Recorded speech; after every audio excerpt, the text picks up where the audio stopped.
this is it. As you get back to Okay, where are we? Starting here. Good. I commented on your So writing. hello to everyone. We just started our session today. There's a new one today. Yes. There's a new one coming out today. Yeah, I've been. So today, we're gonna start talking about Passover. Ma nishtana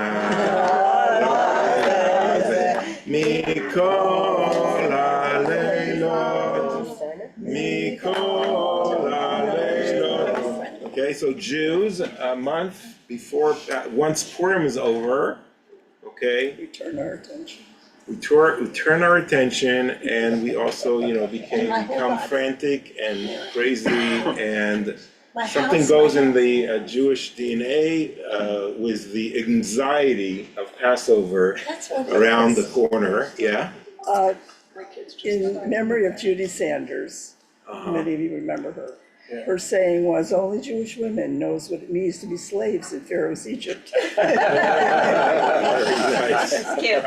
Very I love nice. it. And of course, there's that very famous, joke also of this couple that has been, struggling with their Judaism day in and day night, and they're, very pious and observant, but, at a certain point they've had it, with like keeping kosher and Shabbat and this law and that law. You can't eat this, you can't do that, you can't, do anything.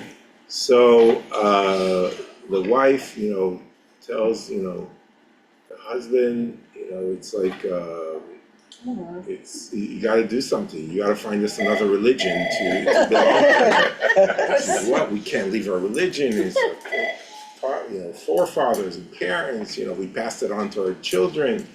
How could we do that?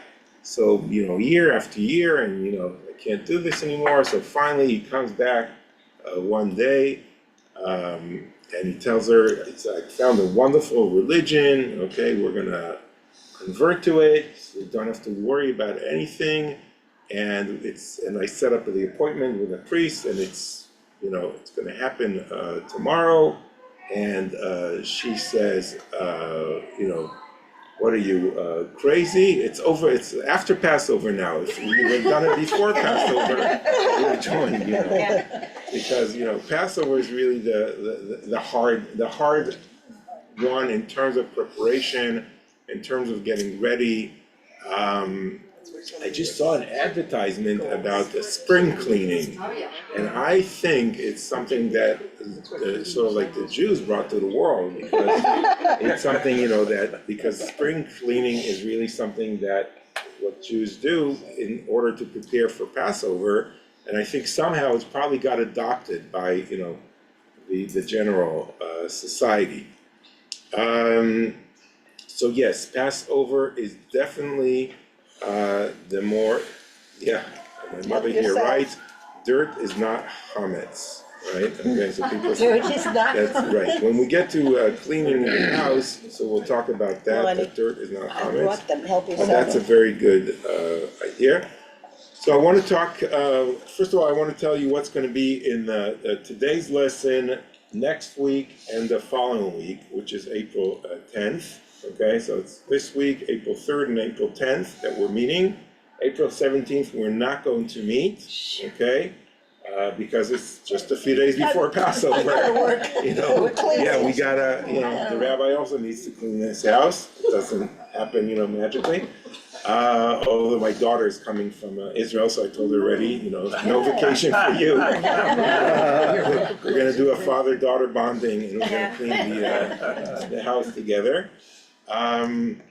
So it's a very expensive cleaning lady to bring over, but it's going to be worthwhile. And then the following week, April 24th, is actually Passover, so we don't meet during the holiday, and then we're going to be back May 1st. Okay, so it's 3 weeks now, and we'll be back May 1st. And an announcement will go to the community about it. So what are we gonna do in the next 3 weeks? First of all, we're gonna talk about the origins of the holiday, okay? In the Bible, where it comes from, and obviously we know the story in the book of Exodus about what happened to the people of Israel in Egypt, but that's something that happened in the past, in history. How come we're celebrating that today is a very interesting question. Then we're going to talk about something a little bit on the side, but it's the fast of the firstborn, which is done on the day before Passover. Then we're going to have like a whole section about chametz, which is leavened food, which you're not permitted to eat on Passover and the 7 days actually of Passover. We're going to talk about that prohibition, cleaning the homes, selling your chametz or getting rid of it somehow, the search for chametz the evening before, burning and nullification of the leavened bread, when we stop eating chametz, until when, in terms of like the hours, kitniot, which is a Sephardi tradition of that Ashkenazi Jews do not do, of eating rice and legumes and things like that. So we're going to talk about the differences and how come Ashkenazi Jews regard that as chametz, while Sephardi Jews eat it. Okay, so it's like, how could it be? It's like the same religion, right? And it's like It's the only time of year I'm a Sephardi Jew. right. Me too. I'm with you. Yeah, me too. My table will have those. We're going to talk about this thing which is called gebrocht, okay, which is some Ashkenazi Jews are very strict about this, which is not even wetting your matzah, okay? One of the ways you can deal with a matzah is you wet it, it's like, it's more edible, because matzah is a hard thing. Matzah We're gonna talk, matzah by things like that. No, that's completely off the table with, like Chabad, for example, they don't eat gebrocht, is the word in Yiddish, which I think stands for like, some kind of like wetting it. So you're gonna talk about why matzah's gotta be the most tasteless thing for Seder? Yeah, we're gonna talk. Butter and salt, I like it. We're gonna talk about what happens when Passover is on a Saturday night, okay, or what happens if Shabbat follows like the Seder. We're gonna talk about in general keeping kosher on Passover. What does it mean? How does one do that? And then we're gonna talk about the Seder, the preparations for it, the Seder plate. How does that look? We're going to talk about the matzah and answer all those questions. 4 cups of wine, that tradition. We're going to obviously talk about the Passover Haggadah. And I wanted to ask people to bring either next week or the following week, please bring, if you have any special Haggadahs in your house, that have been passed through the generations, or something interesting about Haggadah, if you have a Reform Haggadah, if you have something that, I had the cut and paste that I made. cut and paste that you made, if you have special wine stains on it, Plastic cups. Wine stain. yeah. So, if you remember when that wine stain is from, you can bring the Haggadah. I like the preschool Okay, yeah, so bring those. We're going to talk about, some elements of the Haggadah. We're not going to go through the whole thing, but, like the 4 questions and the participation of children in the Haggadah and, that whole night, the Afikomen. We're going to talk about Passover foods, some Passover songs. We're going to talk about more modern things like people that add orange or water to the Passover table or the Passover plate, why people do that. Then we're also going to conclude with Passover in the synagogue, what's different about the services in the synagogue on Passover, and we're going to talk about Passover in other traditions or religions, like Easter, which is going to be actually this Sunday is going to be Easter, which is really the Passover of the Christians. If we have time, I'll even talk about like how come they're not, they used to celebrate it on Passover, but that, changed throughout the They years. had to wait for the eggs to die. Well, and they actually, even asked the Jews back, in the beginning of Christianity, they asked the Jews, when is your Passover falling? So they would know when to celebrate their Easter. The Muslims have the Asura, which is a holiday that's related to Passover. The Samaritans, which is a different sect, of not Jews, but the ones, they live in Israel and they observe the Bible. So what is their take on Passover as well? Okay, anything else I'm missing, you can ask and I'll add to our, heavy schedule here. So, well, let's start with the origins of the holiday. Okay, this is a quote from the book of Exodus. And it comes after the 9 plagues. Okay, if you remember the story in the Bible, the Israelites are enslaved for 400 years. And Moses is told by God, it's time to get them out. Okay, and because they cry out to God, they can't do this anymore, and they say, God deliver us, and God sends them Moses to get them out of Egypt. Moses, being a sensible guy, tells the people of Israel, and they say, nonsense, it's not going to work. Pharaoh is never going to let us go. And Moses goes to Pharaoh and tells him, let my people go, okay? And Pharaoh says, sure, why not, right? No, he doesn't say that. You read a different text. Yeah, I was like, Oh my God, this new text, the new way of thinking about this now. Pharaoh, okay, likes the slave, he benefits from them, he doesn't want to change anything, he's very happy with the way things are, and he dismisses Moses, and it's like you're just interrupting everything, and he actually makes the work of the Israelites even harder in that sense.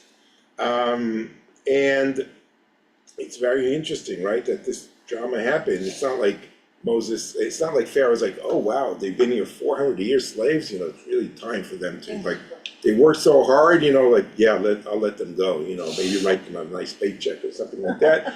None of that happens, right? No good labor laws back then in Egypt. And that is really the essence of Passover, of the holiday. It's like the deliverance from slavery to freedom, and the struggle that you have to go through it. Okay, it's not, you don't become a slave for nothing. Something happened that got you there, and you don't get out of slavery without a struggle, without a strong change in the world. It's not something. It's a big struggle and effort, and that really is what symbolizes Passover more than anything else. And we will talk about the meaning of the word Passover. So you're passing over from a certain time and age where you are slavery, and you're passing over to freedom. But that marking that is the essence of the holiday and why we commemorate it. Well, if Pharaoh would have said, sure, you could go out, okay, we would probably not be celebrating Passover, because it would be like another thing in history that happened. And the Bible really emphasizes the importance of that conflict, struggle, and its resolution with the defeat of the Egyptians and the Israelites being able to leave. So we're at the 9th plague. Moses repeatedly goes back to Pharaoh, let my people go. He says no, okay, and now God has had it with Pharaoh. And before the 10th plague, suddenly the story stops. So instead of moving from the 9th plague straight into the 10th plague and getting the people out of Egypt, the Bible stops, and the storyteller tells us something completely different. And it goes like this: Adonai said to Moses and Aaron in the land of Egypt, this month shall mark for you the beginning of the month. It shall be the first of the month of the year for you. So he's telling him something big is going to happen in history, and it's going to happen on this month, the month of Nisan, okay? And that's going to be the first month of you. That's going to be like your New Year's, okay? The month where you will be delivered from Egypt. Speak to the community leadership of Israel and say that on the 10th of this month, each of them should take a lamb to a family, a lamb to a household. If the household is too small for a lamb, let it share one with a neighbor who dwells nearby. In proportion to the number of persons, you shall contribute for the lamb according to what each household will eat.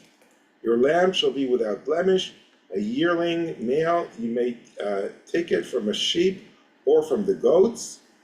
You shall keep watch over it until the 14th day of this month, and all the assembled congregation of the Israelites shall slaughter it at twilight.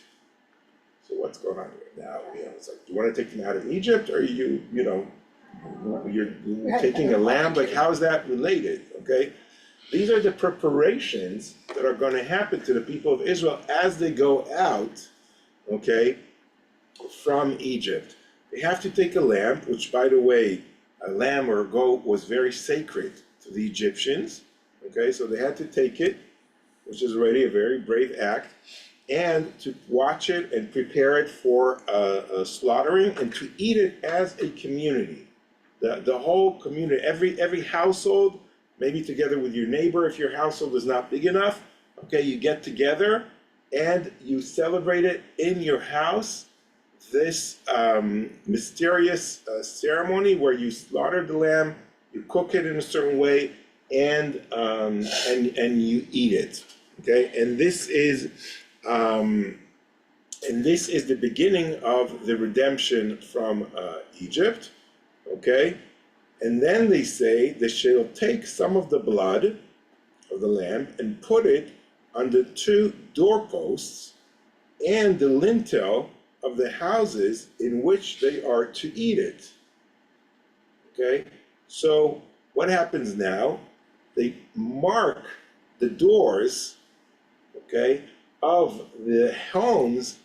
You have a Jewish home, you're going to mark it now. This reminds us of, what do we do today to mark a Jewish home? Mezuzah. A mezuzah, right? We talked about it in our lesson about the prayer, but this is the origin. Now we see where that concept of marking your home, this is a Jewish home, and you do it with that blood of the Paschal lamb to symbolize the fact that I'm joining the people of Israel, because if I don't do that, there's no distinction between me and an Egyptian family. Okay, so once that door is marked with the blood of the Paschal lamb, everyone in the area knows, and also God knows, and we're going to see now why is it important that God knows. Okay, everyone knows this is now a home of an Israelite. Rabbi? Yeah. How did they get all of these lambs? I mean, they were slaves. How did they have the wherewithal to get the lamb and Costco? Costco. And also, Costco. there were an awful lot of households. Wouldn't it be Yeah, hard so- to get? Yeah, so, Stealing. well, lambs, was, It's called getting on the land. if they would have to get a cow, that would be harder, but a lamb is a little bit, a little bit smaller. It's a little bit more affordable. You get it together with your neighbor, you save a little bit on the side. They've been there for 400 years. Like, even slaves have some kind of property, they have homes, they have children, they have something. So they had to struggle to do that, but it's a good question. It shows like that you sort of like, and the Bible afterward tells us that there were a lot of Israelites that didn't do it, and they stayed in Egypt. But everyone that wanted, all the ones that saw what's happening to the people of Egypt, they got these 9 plagues. Okay, they were suffering, etc. They realized, like everyone's like all over the news, that there's a battle going on between Egypt and Moses, at least, or the Israelites. Everyone understood something big is happening and someone's going to win. Okay, so the ones who was like, like I don't like being a slave, but I don't want to go against Pharaoh, they were more low key. The ones who were willing to be part of it, they were now required to do something that might even put them at risk in a certain way. Okay, but that's how they would be redeemed from Egypt. Yeah. Yeah, I remember being taught that the importance of this was the commitment. When you put the blood on a doorpost and a lintel, it showed you were committed to doing this. And in a similar vein, the waters didn't depart until an Israelite jumped in to show commitment to the. Exactly. Yeah, God is sort of like asking for us to also be involved and to show our commitment and to show that we're in this together. He's not just going to take us out of Egypt, we have to be active in a way and committed. So then, okay, the Bible says, they shall eat the flesh that same night. They shall eat it roasted over the fire with unleavened bread and with bitter herbs. That's the maror. Okay, so here we have sort of like a small parts of the Seder are here, which is you eat the Paschal lamb. Now we don't eat a Paschal lamb anymore, but we do eat, like the we have the shank, yeah, the bone shank bone, okay, and we have the egg that also symbolizes these sacrifices that are done on Passover. What is a Paschal lamb? This is the Paschal lamb. It's a lamb that you eat on the holiday of Pesach. So it's Paschal because it's Pesach, Yeah. not it's like a certain breed of lamb or anything. Well, it's not a certain breed. Okay. They would eat it. They Passover would also lamb. eat it in a certain way with its head inside. It's like a whole way that they were supposed to do it, that the Mishnah and the Talmud talk about. We're not going to get into all those details, and then it says, do not eat any of it raw or cooked in any way with water, but roasted. Head, legs, and entrails over the fire. So the way it's done, that's like the Paschal way. You shall not leave any of it over until morning. If any of it is left until morning, you shall burn it. Okay, so you need to sort of like consume all of it, and that night. And by the way, the Talmud and the Mishnah talks about these traditions, then passed on more than 1,000 years later. Okay, and even 2,000 years later, people still did exactly the way it's done. It's said here in the Bible. Okay, and then it says, this is how you shall eat it. Your loins girded, your sandals on your feet, and your staff in your hand, and you shall eat it hurriedly. It is Passover offering to God. Okay, so you have to eat it in a certain way. You have to be dressed. You have to be ready to go. And the reason, and you have to do it in a hurriedly. You have to eat it quickly. But you have to do it, but you have to do all of these things quickly. Why? For that night, I will go through the land of Egypt and strike down every male firstborn in the land of Egypt, both human and beast, and I will mete out punishment to all of the gods of Egypt. I, Adonai, God. And the blood on the houses where you are staying shall be a sign for you. When I see the blood, I will pass over you, so that no plague will destroy you when I strike the land of Egypt.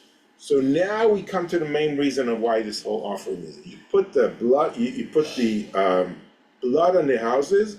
God is going to pass over. That's the reason, another reason why we have the name Passover. God's going to pass over all of Egypt, and he's going to look at every house. Okay, and he's not going to be discriminating against anyone. He's keeping their words. Okay, if it's an Israelite or an Egyptian, he will strike that house, and the firstborn will be killed, no matter who they are. Doesn't mean even Israelites, unless you mark your doors with your doorposts with the blood of the Paschal lamb, which means I'm in. I'm gonna be part of this tradition, okay? I'm gonna be part of these people. I'm willing to go out of Egypt. This is a very important point that I was saying before, that going out of slavery is uprooting all of this in the most, maybe a harsh way, okay? But you have to do like a very strong act. And that's why the firstborns are killed. That's like the final defeat for Pharaoh, who is not able to let go of the people. He thinks it's his people, okay? And he thinks he sort of like owns human beings, and God is saying, no. The only person who has control over human beings is me, okay? And to show that to you, Pharaoh, I will kill all firstborns of everyone. But to the Israelites, he's also saying, okay, you have to commit, like Larry said, you have to commit to being part of my people, and you have to mark the post, you have to do the sacrifice, and you have to leave Egypt. There's no other way to be redeemed. So the Israelites who decided they were not gonna go also were selling Yeah, First one. the first yeah, one? the firstborn, yeah. It's kind of like the Underground Railroad with blood. Yeah, and then this day shall be to you one of the remembrance. You shall celebrate it as a festival to Adonai, to God, throughout the ages. You shall celebrate it as an institution for all time. 7 days you shall eat unleavened bread. On the very first day you shall remove leaven from your houses. For whoever eats leavened bread from the first day to the seventh day, that person shall be cut off from Israel. So, this is also very important, that this holiday is not just now when we're leaving Egypt. This is a holiday for generations to come. And this is why we celebrated Passover today. We don't celebrate it just to remember what happened in Egypt. We celebrate it because God said you have to celebrate it year after year, okay, and pass it on to the next generation. And it's not a celebration of just one day, it's 7 days, and you cannot eat, you shall not eat unleavened bread, okay? You shall not eat leavened bread. What?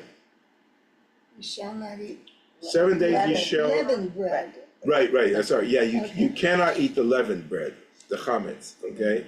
The one that rises with the yeast and all, okay? And if you do that, you're cut off the people of Israel. So again, joining the people of Israel and doing that is a very important part of the ceremony. You shall celebrate a sacred occasion on the first day and a sacred occasion on the seventh day. These are the holidays. No work at all shall be done on them, only what every person is to eat. That alone may be prepared for you. Okay, so this is interesting. So this is a side note, which we'll talk about later, but it means these two holidays, the first day of Passover and the seventh day of Passover, are holidays. They are like Shabbat, except for the fact that you could cook food on it. Okay, like on Shabbat, you're not allowed to cook, you're not allowed to light fire.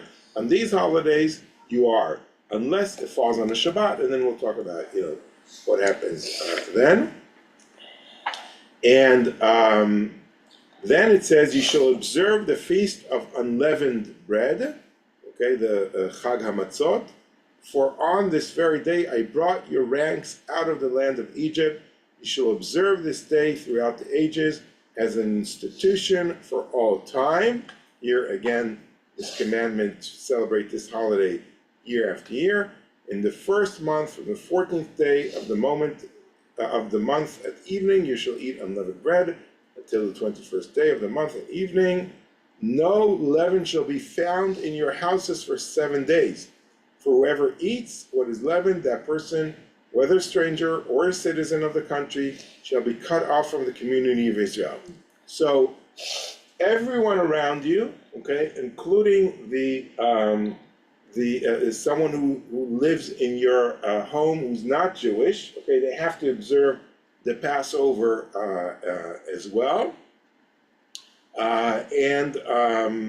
or else they'll be cut off from the community of Israel, and this is really the prohibition of eating, chametz, leavened bread, comes exactly from here, and this is why we have to also search for the chametz and take it out of our homes and clean our homes And because the biblical prohibition here is so strong, it's so daunting, if you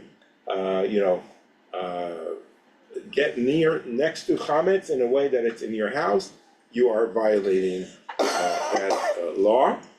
And then it says you shall eat nothing leavened, and all your settlements you shall eat unleavened bread, that's the matzah. Moses then summoned all the elders of Israel and said to them, go pick up lambs for your families and slaughter the Passover offering. Take a bunch of hyssop, dip it in the blood that is in the basin, and apply some of the blood that is in the basin to the lintel and to the 2 doorposts. None of you shall go outside the door of your house until morning.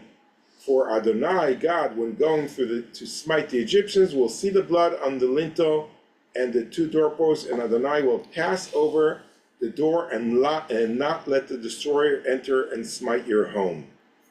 Okay, so Moses is now telling the people of Israel, this is what God said, and if you're outside of your house, something's bad gonna happen to you, so you want to stay in the homes. And you shall observe this as an institution for all time, for you and your descendants. And when you enter the land that Adonai God will give you as promised, you shall observe this rite.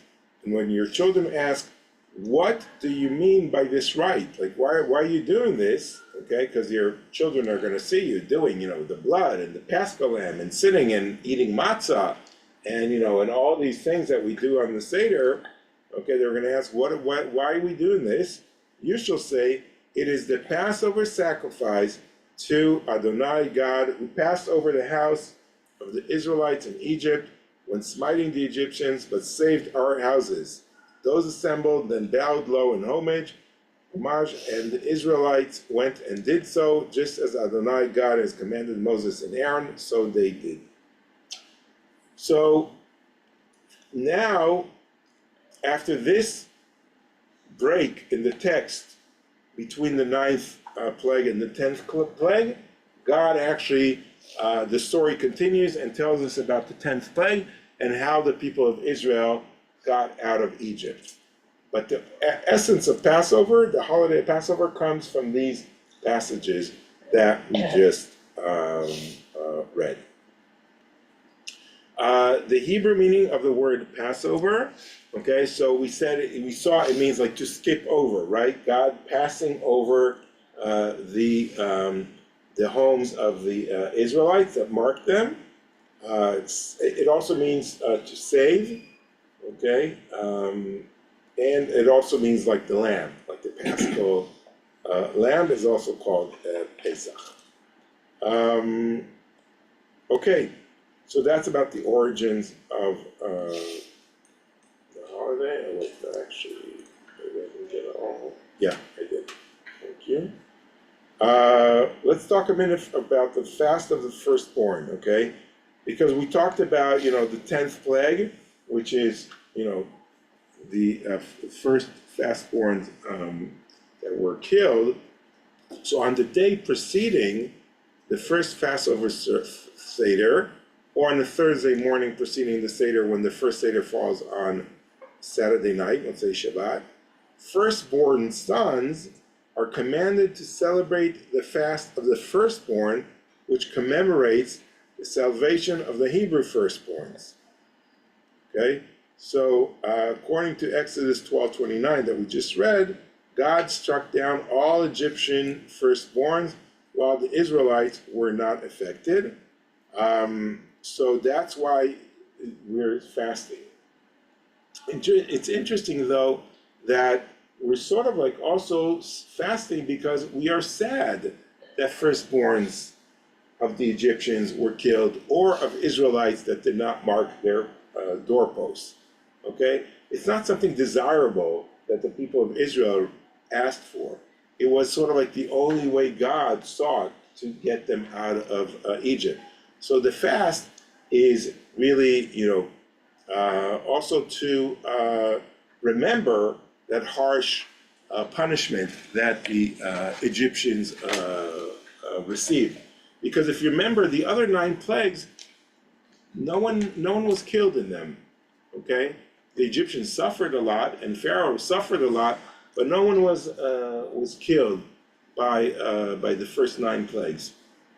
This was really like the only, first time that was like a deadly punishment in that sense. Yeah.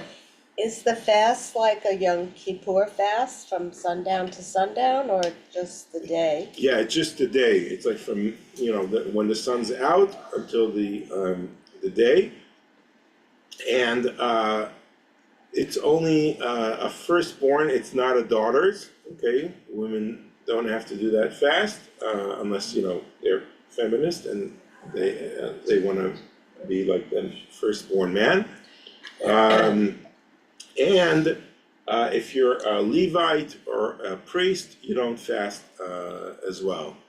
Okay, so only the Israelites, as they say, the Israel, yeah. However, there's another way around the fast. It is customary for synagogues to conduct a siyum, a ceremony marking the completion of a section of Torah learning right after morning prayers, and the celebratory meal that follows cancels the firstborn's obligation to fast. So there's a way out of it, okay? If you have if you finish like a Talmud section or something in the Torah that you finish learning, so then you're exempt from that fast because you have to participate in this feast. Okay, yeah.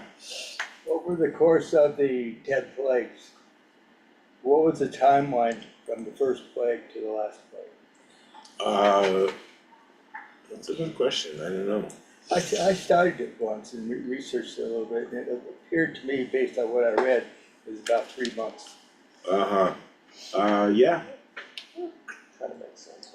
that makes sense. Yeah, I have to look into that, but that's interesting. Yeah. Are the Kohanim excluded from any of these requirements? They have to do all of them. Just the fast. You're off the hook. Yeah. But they have to do all the other things. Okay? Rabbi, something you Yeah. said earlier sort of bothered me. When God's reaction was, I'm the only one that decides what men do. And that's horrible. If I think about that and I bring it to modern times, it's horrible. Well, I think what it means is that sometimes, people like Pharaoh, who enslave other people, think they have the power of God and think they are like God, in the sense that they can enslave other people and have, and keep them as slaves forever. And everyone can take that to, wherever they want to apply it. So God is sort of like saying that I don't want human beings to enslave other human beings. Okay, God, okay, is the one that gives life to other people. Okay, and if you, Pharaoh, think you can enslave people, I will show you that you don't have control over these people, and I will deliver the people of Israel out. Okay, because I rule over this world. Okay, so that's sort of like the message. Well, it was the 10th plague that, Why? the 10th plague is what made Pharaoh change his mind and say, go. Right. Well, he kept changing it back, but So that's really the message there. Okay, so now I want to talk a little bit about chametz and the leavened food. So the prohibition of eating that is very clear, and it comes from the Bible, from the passages that we've seen now, and it's sort of like when you eat leavened food, it usually means that you are more settled in. Okay, you have time to bake bread that rises, and when you eat unleavened food, it's something that you do quickly and in a like when you do the matzah, it has to be done like under 18 minutes, and it's something when you're in a hurry. So when the people of Israel left Egypt, they were in a hurry, and they had to had the matzah, the unleavened food. So to symbolize that, we observe that for 7 days. So that is really the main reason why there's this prohibition to eat the chametz, and it's sort of like a reenactment. Every year, we reenact what happened in Egypt, year after year, and this is how we show our commitment to being part of the Jewish people by not eating, a chametz for 7 days. Rabbi, was Yeah. the first Seder in the desert, or did it wait to Joshua to celebrate Passover? That's a good question. It seems like I don't think they did it in the desert. Okay, I think when Joshua came into the land, that's the first time that they did that ceremony again. When's the last supper we know that the Jews did? So therefore, what we do is we clean our homes, okay, and we start like a month before, which is right after Purim. On Purim, we have a lot of chametz, right? Hametashin, etc. So we have like a challenge of getting rid of all of that before. And the alcohol. And the alcohol, right? If it's whiskey and things like that, or beer, these are all things that are done with chametz.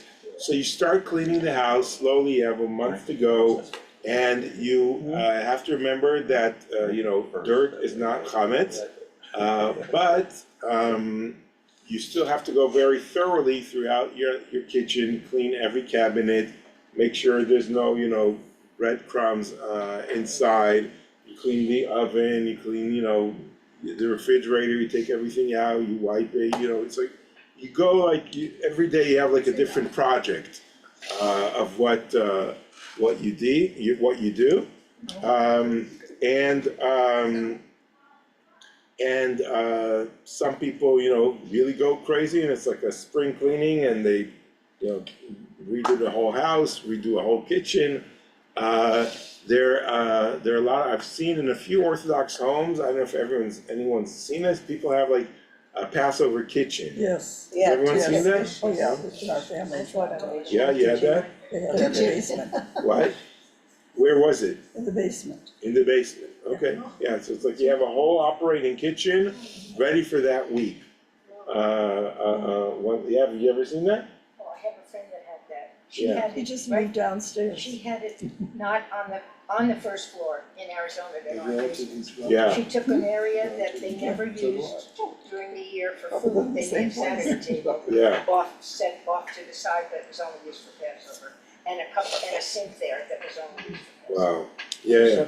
So Money. back in Europe, where houses were much smaller, you weren't necessarily be able to do that. But especially in America, I've never seen that in Israel, but especially in America, some people have very large homes, and they have the ability to do that. I've never seen it in Israel, but I've seen it here in America and in Canada. I also see it in Canada. Use different dishes. Right, so this is the other thing that it's a complete set. So even if you don't have a second kitchen, which most people can't have a second kitchen, you clean all your whole, regular kitchen, but now you also have to have a new set of pots and pans and silverware and plates and and everything needs to be new. You don't have to buy new every year. You sort of like buy it, and people have like Seder plates. A lot of people have like a beautiful set of like in our home we had like a China set of for Passover. It was like designated just for Passover. We wouldn't touch it all year long. Yeah. I'm going to share something bizarre.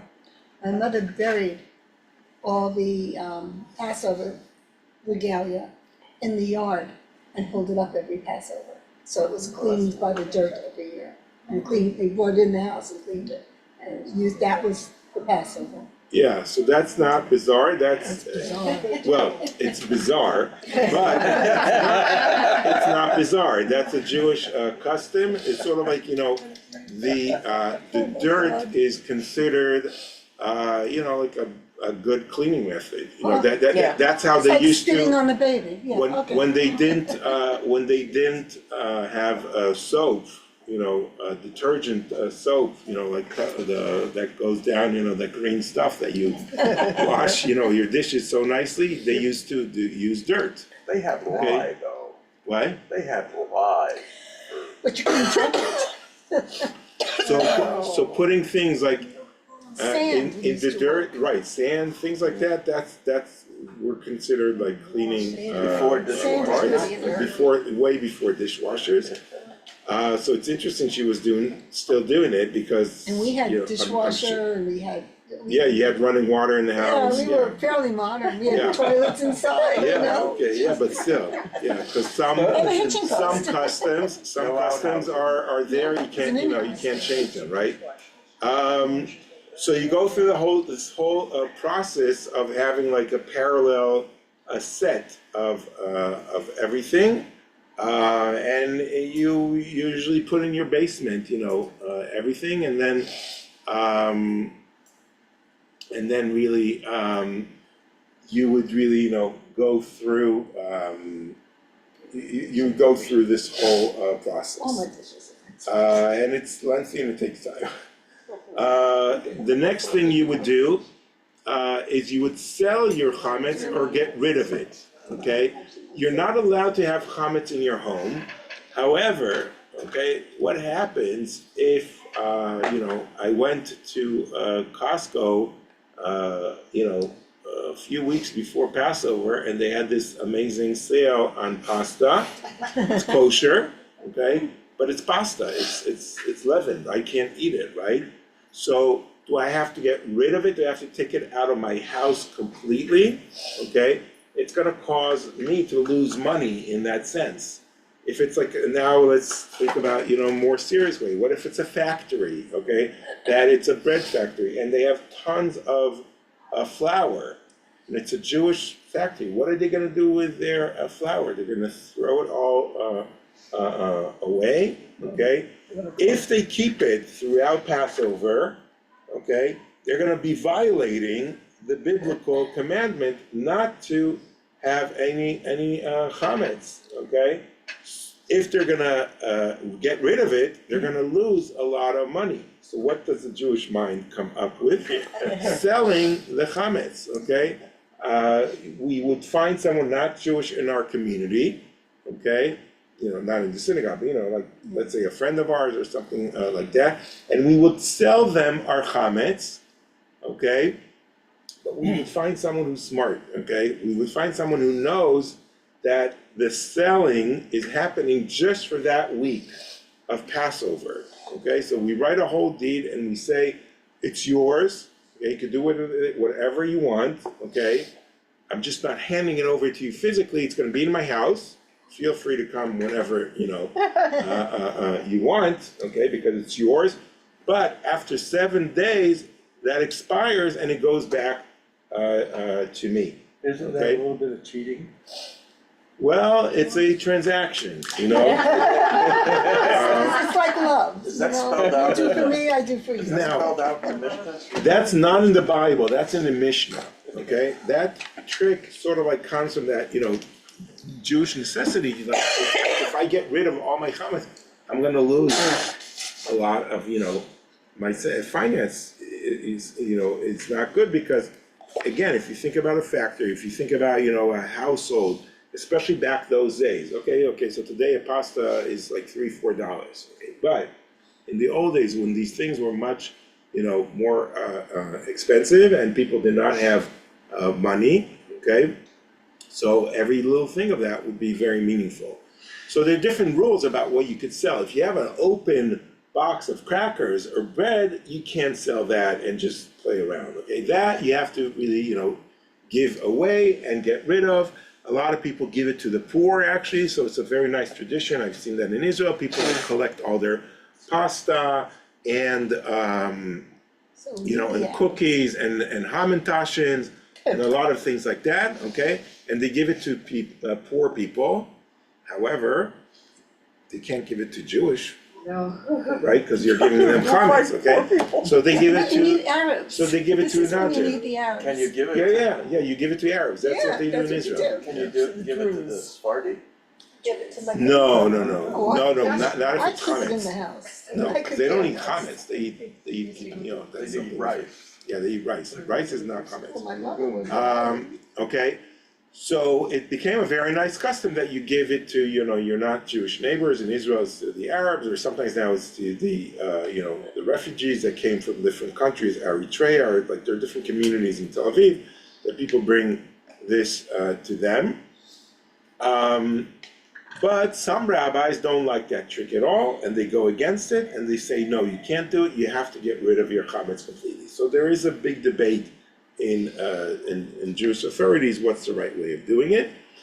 The second thing that you do is you search for chametz the evening before. So after you clean the whole house, etc., you have to officially search. When you search the night before Passover. You take, yes, there you go, you take a candle, anyone done that, yeah? You take the feather and the candle, you don't use a flashlight even, and you go through every part of the house looking for chametz. Looking for a However, fire. the house is clean, okay, so you won't find anything. So what do?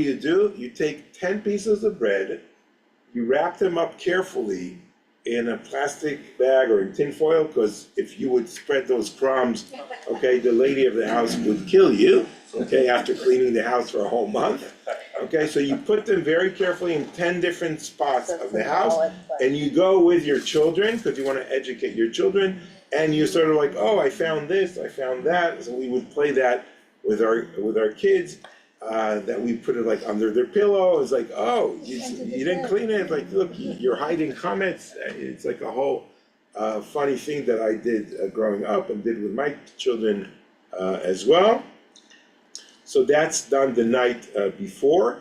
In the morning, you burn those pieces of chametz, okay, and you nullify any chametz that you have, okay, that it's not checked or that you didn't sell or you just. Because mistakes happen, you nullify it in your heart, and you say any chametz, and this is where you can open actually the Haggadah, okay? Open it on page 14. Oh, I went right there. Okay, so you say a blessing. Okay, praise that you, Adonai, are King of the universe, who sanctifies us through His commandments, commanding us to remove all chametz. Okay, so we actually say a whole blessing about it. Okay, and then we say in Aramaic, after the search, all chametz in my possession, which I have not seen or removed, or which I am unaware, is hereby nullified and ownerless as the dust of the earth. Okay. And in the morning, we burn the chametz and we say something very similar. And it says here, you see, a recitation of this declaration and a similar one the following day prevents us from violating the prohibition against chametz. In the morning, after the last meal of chametz, leftovers are added to the crumbs gathered the previous night. These are burned or thrown out. This includes the ritual banishing chametz from our dwellings. Okay, this is a very traditional way of getting rid of the chametz and to start the holiday of Passover clean. Okay, has anyone ever done that? You're like burning the chametz and searching for it. Yeah. I don't remember that. Kids when they were young. Yeah. Was it fun? Yeah, kids love doing that as well, because then they, especially in Israel, they're like small fires that now you have to advise me where I could do a fire here because I know it's In complicated. Torrance. Well, in Torrance? Yeah, well, I might invite all of you, maybe we'll do a party here or Not gonna something. do it here. I'll ask All those George. restrictions are George might listed not be about happy. burnings. Can't Okay, burn when you it. stop eating chametz, you stop eating chametz from the 6th to 7th day hour of the day. which makes it around somewhere between 10 to 11:30, depends on where you are in the hemisphere. And you don't eat chametz until the end of Passover, which is when 3 stars are out in the sky, okay? But you don't run away, you don't run out and buy bread right away, okay? Because we're assuming that the guy you sold the chametz to, okay, needs a little bit of time to, sell it back to you. So we're waiting sort of like, especially in Israel, everyone's like waiting for that transaction to happen, and then all the chametz in Israel is sold to one person, and then he returns it back to all the Jews, and then you can start preparing chametz as well. Yeah, but isn't there something where there's a period where you can't eat chametz, but you can't yet eat pieces? There's a couple of hours. Right. So those are the hours before the evening. So it's like from around 10 o'clock until the evening that you don't eat chametz as well, but you also don't eat matzah. Right. There's a tradition not to eat matzah 30 days before Passover. Okay, because you want that when people eat it, you want them to like, oh, this is the taste of matzah. It's not so bad, because if you eat it every day, you get kind of like bored. It's hard to eat matzah every day. I'm not judging anyone that eats matzah every day. It's like that's their custom. Butter, Right, salt. there you go. There you go. So that's that. Perfect That's food. good. And What? Peanut butter. the custom of the kitniot means legumes, okay? So in Ashkenazi world, they don't eat legumes. They don't eat rice, they don't eat, lentils, Corn, I think. corn, all these things, beans, etc. And they regard it as chametz, but not in the way that they regard bread and all the things that are made of flour, because they know it's not made of flour, okay? But they regard it as prohibited because they were worried that in the big sacks where they would store all these things, maybe some grains of bread would fall in, and then you would cook. When you would cook it, together, and you would create chametz. So, because of their concern, they banned it altogether. The Sephardi Jews were not so, crazy about that, and they said if it's not chametz, just clean it. Just look at the rice. Clean, make sure there's nothing there. So a lot of what Sephardi Jews do is before Passover, if they want to use rice or they want to use lentils, they just throw it all on the table and they sort it out, okay? And and then they have clean, legumes which they're able to use on Passover. It's very funny, but there's some traditions where if something sounds like chametz, they won't eat it as well, even if it's completely not chametz. For example, vinegar. Okay, do you know how do you say vinegar in Hebrew? Chometz. Okay, and chometz sounds like chametz. Okay, so there's some traditions that completely, do not allow that. So that's really taken it to the extreme. But these are traditions that have developed throughout the years, and you can't stop people from doing it, like stop people from putting it in the mud. Yeah. Is there anything in the Talmud or other Jewish literature about why yeast was singled out, why not sugar or salt or something else? It was the length of time. It was the Yeast rising. It's a rising. It's like It's just the time consideration. it's a time consideration, and that's the main thing. And also, it was something that they wanted to sort of keep it simple, and to remind you of the poverty that the people of Israel were when they were slaves. And when you add yeast and you make like a nice big cake and everything, it shows like your richness. So you want to sort of identify with the poor. That's a big theme of the Seder. We're going to talk about that next week.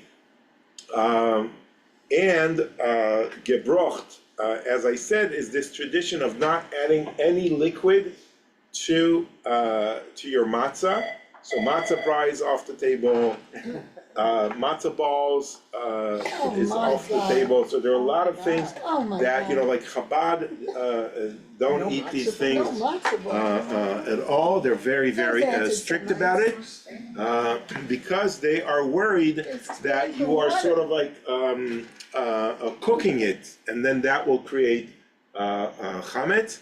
Most rabbis disregard that concern, but again, Passover brings a lot of extreme traditions. I have to be honest also about myself. You know, like during the year, I would go to a non-kosher restaurant. I would eat a salad there. I would eat, you know, fish or something like that. Or I would go to someone's home on Passover. I don't do any of that. On Passover, I only eat at home. I only eat things that have, you know, a kosher symbol on. And, you know, so it's much more strict. And a lot of Jews are like that. You know, like during the year, they're more lenient. But on Passover, we all become a little bit crazy. Yeah. One thing to consider, the way they cooked or baked this 18-minute rule was very treacherous because the oven's heat would be going up and down. And they'd have to keep a certain amount of heat to cook, which Right. made it even more godly. Yeah. They didn't have, weren't able to control the temperature. That's a good point. That's Back a in the shmora day matzah, when isn't it? people cooked over wood burning, Yeah. so that the cooks got to know how to do that and how to maintain. They were very temperatures. trained. That's it, tough doesn't for have a us. lot of wood trees. Yeah. Well, But they knew how to. Even They knew how lava to do it, stones. yeah. And when Passover happens on Saturday night, there is some kind of a difficulty here because on Shabbat, it's not yet Passover, but you have to eat challah. You have to say the blessing on the challah. You can't eat matzah because you can only eat it on the Seder. What do? Okay, so there are different traditions. Sephardi Jews actually eat challah, but they eat it like in a big tin foil. You know, it's like, and then they wrap it up and they, you know, and then you can't burn it afterwards because it's Shabbat, right?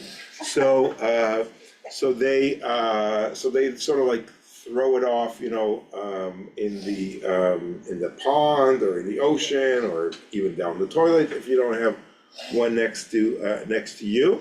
And other people eat this matzah, which is called rich matzah. Have you ever seen that thing? It's like in rich matzah, they add to the matzah. They add eggs. Oh, Yeah. egg matzah. Egg matzah. My mother said that was for babies or sick people. I don't like it. Well, you're not allowed to eat that on the Seder, but it could count as bread that you can eat it on Shabbat before Passover. So that's why people eat That's my favorite egg I matzah. thought you could have egg matzah during Passover. So Oh, yeah, not as a yeah, Seder. yeah, not at the My mother Seder. told me if you Yeah, were yeah, sickly it's or not a baby, chametz. you could have egg Okay, it's not chametz. Okay, but it also doesn't count as matzah, so I you don't can, think I ever had you know, that get discussion past with that. And eruv tafshilin is something that if Passover is Thursday night and Friday, okay, so then Shabbat comes straight in, so you have to allow yourself to cook things for Shabbat as well. So you sort of like you take like a piece of egg and a piece of And that's the matzah, slavery. and then you're able, and you say a certain blessing, and then you're able to cook on the holiday also for Shabbat. That's called eruv tafshilin. It has nothing to do with chametz as well. Okay, and keeping kosher on Passover, we talked a little bit as well. So I think we completed the first part. Right? Yeah, and then so next week we're going to start talking about the Haggadah, etc. Okay, and Egg kosher. That's the 120 year kosher. okay, my mother says last. potatoes came to Europe, they thought it was chametz. Just goes to show how ridiculous it is, right? Also hummus, right? You can have hummus. And,